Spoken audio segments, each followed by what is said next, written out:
পছন্দের পাত্র হওয়ার জন্য সারা দিন পিছপিছ ঘুরে, তাও সামান্য একজন মানুষের পছন্দের পাত্র হওয়ার জন্য। বললে তো যুবকরা রাগ হয়ে যাবে। 14 তারিখে ফুল নিয়ে ঘুরতে থাকে, একটা মানুষের পিছপিছ, ওর কাছেই তো পছন্দের পাত্র হওয়ার জন্য, ঠিক না? যে ও লেখা দেখ I.ইউ, ঠিক না? কিন্তু বেশিরভাগই তো ছ্যাক খায়, তারপরও তো পিছপিছ ঘুরে। অথচ আল্লাহ পছন্দ করলো আপনাকে আমাকে মুসলমান হিসাবে। ইসলামের গুরুত্ব তো আমাদের মাঝে নাই, মহত্ব নাই। এই জন্যই তো হাদিসে আছে, এক সময় আসবে তুনসাউ হাইবাতাল ইসলাম, সায়াতি আলা উম্মতি জামান, এক সময় আসবে ইসলামের গুরুত্ব, মহত্ব, বড়ত্ব আমাদের ভিতর থেকে বাহির করে নিয়ে নেওয়া হবে। আজকে ইসলামের কোনো মহত্ব নাই আমাদের কাছে। যদি থাকতো তাহলে ইসলামের ছাপ নাই কেন? ইসলাম কি কোনো ছাপ দেয় নাই? ছাপ বোঝেন তো? ইসলামের কোনো চিত্র নাই কেন? মুসলমান বটে, কিন্তু ইসলামের কোনো চিত্র নাই। তাহলে আপনি যে সুখে থাকতে চান, কি করে থাকবেন? মানুষ মনুষ্যত্ব নাই, মুসলমান ইসলামের ছাপ নাই, আপনি সুখে থাকতে চান কি দিয়া? বাড়ি নিয়া, টাকা দিয়া? এটার ভিতরে তো সুখে থাকা নাই। টাকা থাকলেই যে সুখে থাকবে, তাহলে টাকা আলারা আত্মহত্যা করে কেন? বলেন, করে না? করে না? হ্যাঁ, কোন টাকা আলা সুখী বলুক আমাকে যে আমি হ্যাপি? প্রত্যেক টাকা আলাই তো অসুখী, হায় হায় করে সারাদিন। আজ পর্যন্ত কোনো ব্যবসায়ীর মুখে শুনছেন যে ব্যবসা বড় ভালো? সবসময় শুনবেন মন্দা মন্দা, ভালো না, ভালো না, ভালো না। তাহলে ও সুখী কর্তিকা। আপনি সুখে থাকতে চান কি করে? তৃতীয় দেখাইতেছি, তৃতীয়, এটাই শেষ। আপনি বাছাইকৃত ভাবে পছন্দনীয় উম্মতে মুহাম্মদী হিসাবে আল্লাহ আপনাকে বাছাই করছে, তারপরে চয়েস করছে, তারপরে উম্মতে মুহাম্মদী বানাইছে। আপনার আমার কপালটা এরকম বড়, যেরকম আকাশ মাইপা বলা যায় না লম্বা কত, পাশ কত, আপনার আর আমার কপালটাও বলা যাবে না কত লম্বা, কত পাশ। বিশ্বাস হয় না? তাহলে একটা তুলনা দিয়ে দেখাই, যদি বোঝেন আর কি। মুসা আলাইহিস সালামের কাছে সবচেয়ে বড় ক্রেডিট হলো কালিমুল্লাহ। উনি আল্লাহর সাথে কথা বলতেন, ঠিক না? এটাই উনার কাছে সবচেয়ে বড় ক্রেডিট কার্ড ছিল, ঠিক না? এটাই তো আমরা বলি মুসা কালিমুল্লাহ। কিন্তু আপনার আমার কপাল কত বড় যে স্বয়ং আল্লাহ আমাদের সাথে কথা বলেন, বিদায় দিলেন কালামুল্লাহ। কে কথা বলে? এবার মাপেন আপনার কপাল কত বড়। এটা তো উম্মতে মুহাম্মদী হওয়ার কারণে আপনি এত বড় ভাগ্য পাইলেন যে আল্লাহ আপনার সাথে কথা বলে। রাখলাম ওই জিনিস যে এই মজমা একজনও তো পাওয়া যাবে না ওলামা তোলাবা ছাড়া, যে ডেলি কোরআন শরীফ সকাল বিকাল 2 বেলা পড়ে। আচ্ছা, পড়া বাদ দিলাম, ডেলি সকাল বিকাল 2 বার কোরআন নিয়ে চুমা দেয়, এরকম কয়জন আছে এখানে? একজনও তো নাই। অথচ আল্লাহ তো আপনাকে কথা বলার জন্য কালামুল্লাহ দিলেন। এত বড় ভাগ্য, আল্লাহ কথা বলবে।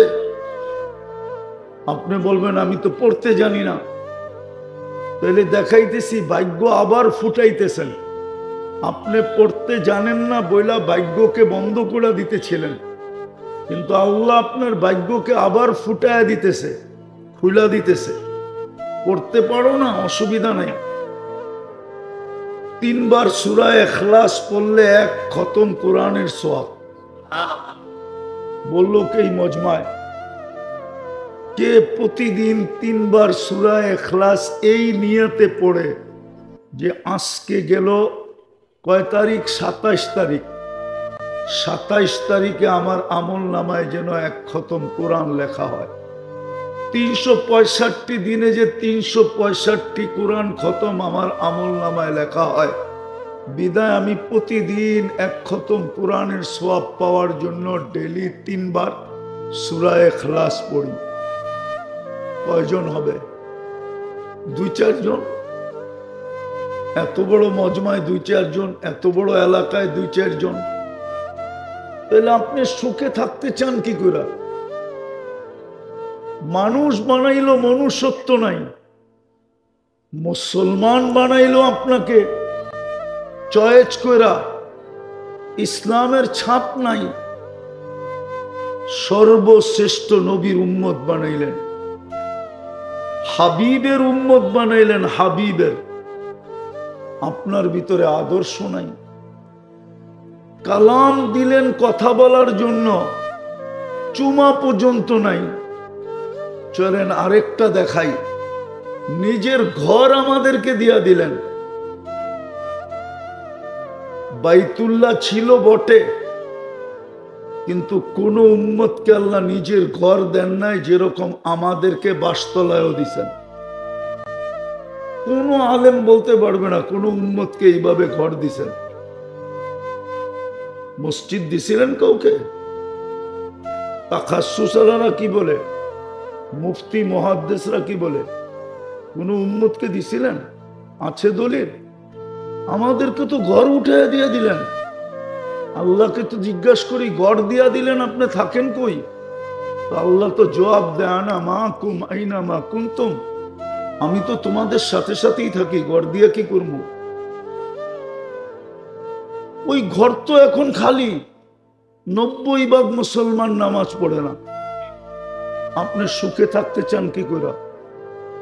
আপনি ইজ্জতের সাথে থাকতে চান কি করে? আপনি সম্মানের সাথে থাকতে চান কি করে? ও বাবলয়া চলেন এই জন্য বড় ইজ্জতওয়ালা? দুনিয়ার চোখে তো আপনি ইজ্জতওয়ালা না। ইজ্জতওয়ালা যদি হইতো তাহলে 60 দেশের নেতারা গত অক্টোবর, এই অক্টোবর দুইটা জাতিসংঘের সম্মেলন গেল। আমাদের নেতাদেরকে আমরা দেখি যে ভাব নিয়ে আমাদের ভিতরে চলে, মনে হয় মাটির উপর দিয়ে হাঁটতে চায় না। ওনার নাম বললে মনে হয় আজরাইলও আসে না।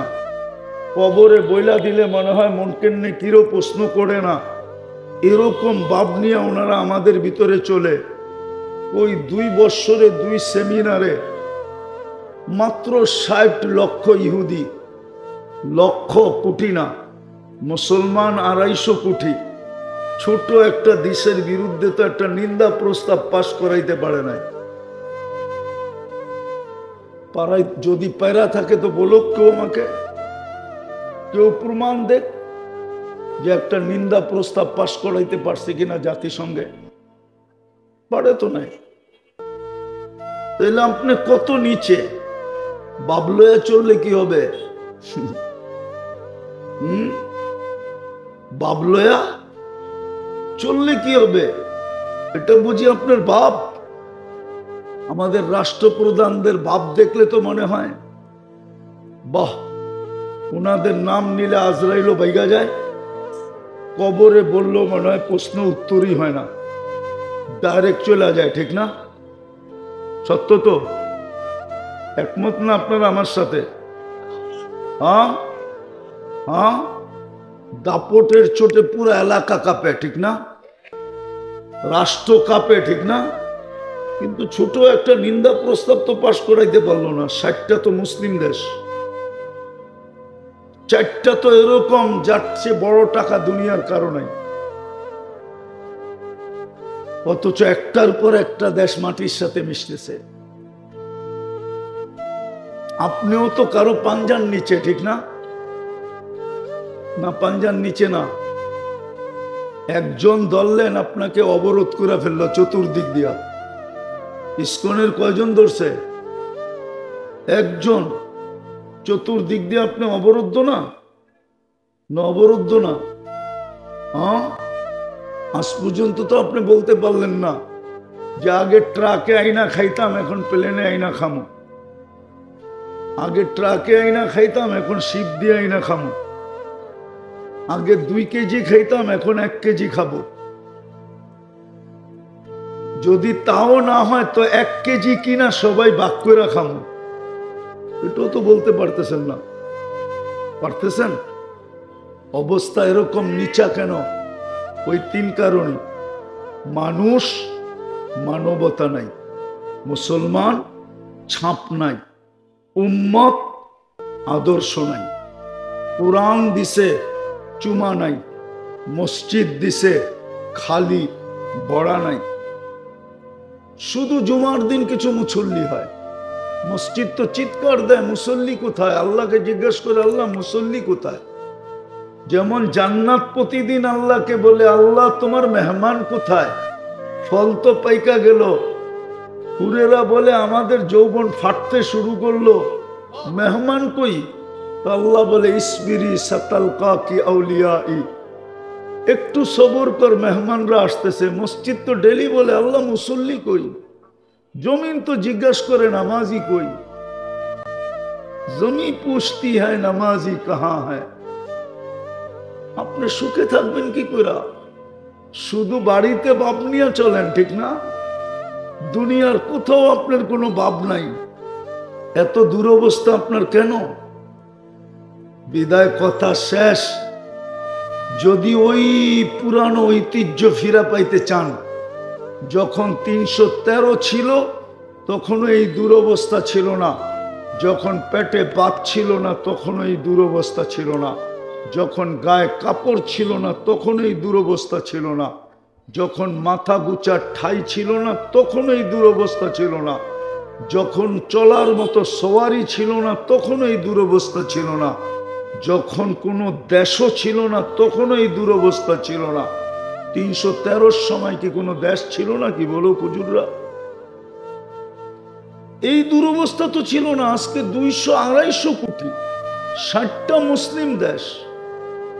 মুসলমানের চেয়ে বেশি পড়ে না কেউ, মুসলমানের চেয়ে বেশি খায় না কেউ, মুসলমানের চেয়ে আসবাবপত্রকে কেউ ব্যবহার করে না, বেশি ব্যবহার করে না কেউ, মুসলমানের চেয়ে প্রসাধনী কেউ ব্যবহার করে না। আমাকে মিডিয়া সিডিয়া দিয়ে বুঝানোর কোনো প্রয়োজন নাই আপনাদের। হয়তো হবে আমাদের সমাজপতিরা আমারে মিডিয়া দিয়ে বুঝাবে, আমারে বুঝায় না। আমার 7 মহাদেশ দেখা শেষ। আপনাদের উন্নত দুনিয়ার শুধু নিউজিল্যান্ড বাকি আছে, আর একটাও বাকি নেই, সব দেখা শেষ। এই পর্যন্ত 103টা দেখা ফেলছি, আফ্রিকার জঙ্গল সহ। আপনি আমারে কি বুঝাবেন মিডিয়া দিয়া? আমি যেটা বলি এটা মাইনা নেন, কাজে দিবে। আমি তো চোখে দেখা বলি, মুসলমানের সমান কাপড় চোপড় কেউ পরে না, এত আইটেম কেউ খায় না, কারো ঘরে এত প্রসাধনী আসবাবপত্র নাই। মুসলমান রাজাদের চেয়ে দামি বাড়িতে দুনিয়ার কেউ থাকে না। সৌদি বাদশার বাড়ির চেয়ে দামি বাড়ি দুনিয়ায় কার আছে? দুবাইয়ের বাদশার বাড়ির চেয়ে দামি বাড়ি কার আছে? হ্যাঁ, ব্রুনাইয়ের বাদশার বাড়ি, যেটা ইংল্যান্ডে দেখে আসলাম আমি গত আগস্টে, ইংল্যান্ডে যেটা দেখে আসলাম। 4 দেশের রানী এলিজাবেথ 4 দেশের রানী ছিল, 4 দেশের, ইংল্যান্ড, কানাডা, অস্ট্রেলিয়া, নিউজিল্যান্ড, 4 দেশের রানী। ওর বাড়িতে তো এতগুলা কামরা নাই। ব্রুনাইয়ের বাড়ির প্রেসিডেন্টের ইংল্যান্ডের বাড়িতে 400 কামরা, 400 কামরা। বাড়ি একটা রাষ্ট্র মনে হয়। ও তো ইংল্যান্ডে যেটা, ব্রুনাইতে যেটা, ওটা তো বাদই দিলাম। ওর সমস্ত গাড়ির পার্টস সোনার, এন্টার পার্টস সোনার। নেটে সার্চ দেন, বেরিয়ে আসবে এক্ষুনি। তারপরে এই দুরবস্থা কেন? এই জন্য আসেন, আজকে এই অবস্থা, কালকে কি অবস্থা হবে? মানুষ মনুষ্যত্ব ছাড়া যদি জানতো আল্লাহকে চেহারা কি করে দেখাবেন, ইসলামের ছাপ ছাড়া যদি জান চেহারা কি করে দেখাবেন, উম্মতে মুহাম্মাদির নবীর আদর্শ ছাড়া যদি জান।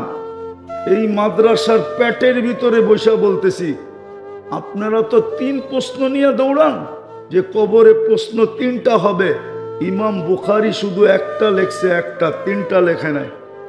ইমাম মুসলিম 3টা লেখে নাই, একটা লেখছে। মৌলিক প্রশ্ন একটা কবরে, একটা বলতে পারলে বাকি 2টা ওকে, একটা না বলতে পারলেও বাকি 2টা বাদ।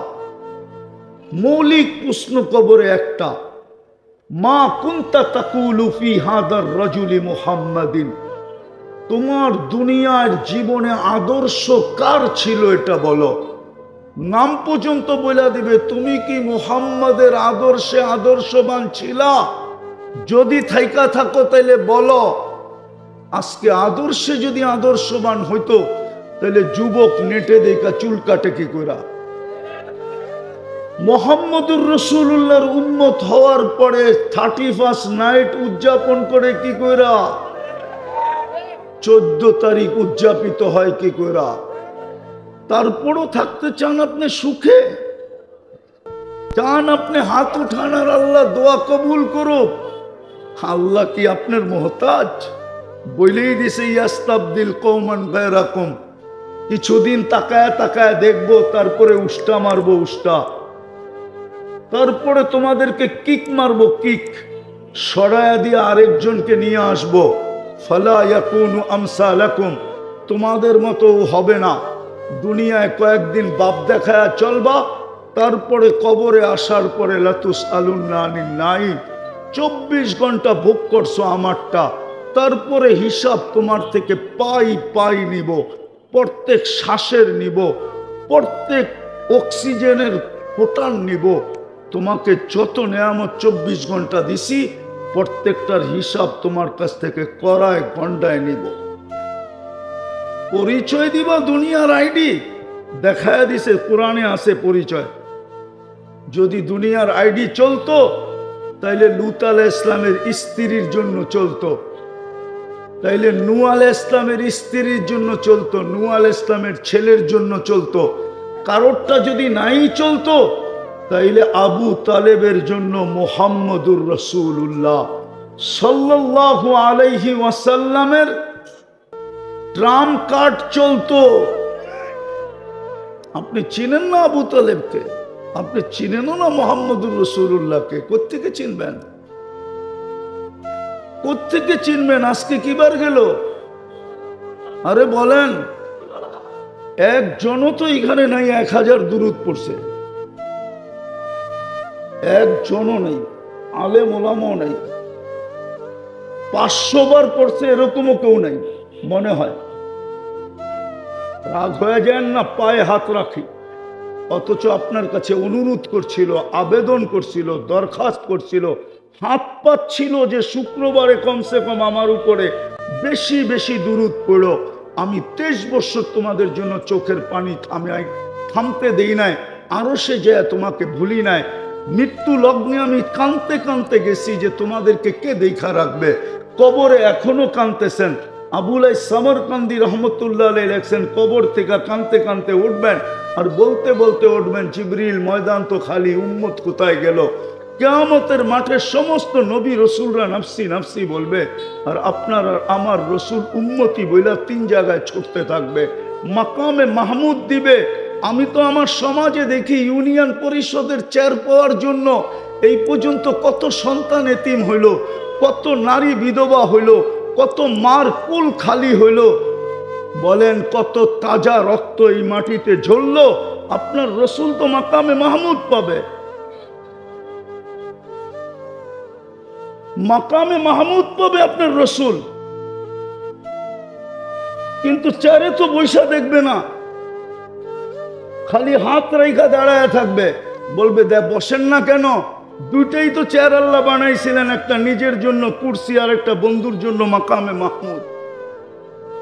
বলবে যদি বসি তাহলে উম্মতের জন্য ছুটবে কে?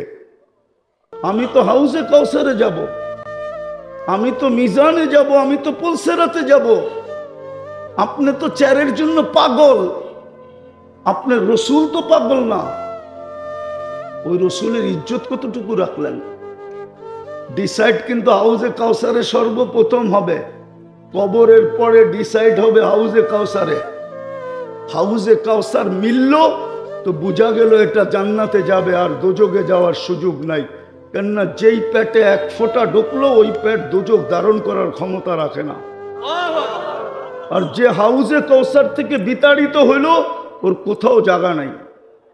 এই জন্য ভাবেন কালকে এই চেহারাটা কি করে দেখাবেন, না ওইখানে যা বলবেন আমি অমুক, আমি অমুক ভাবালা, আমি জমিদার, আমি এই পদ ওই পদ সেই পদের মালিক। কোনটা বলবেন? দুনিয়ার কার্ড নিয়ে যাবেন? কয়টা কার্ড আপনার জেবে আছে? কয় টাকার মালিক? আব্দুর রহমান ইবনে আউফের চেয়ে বড় লোক?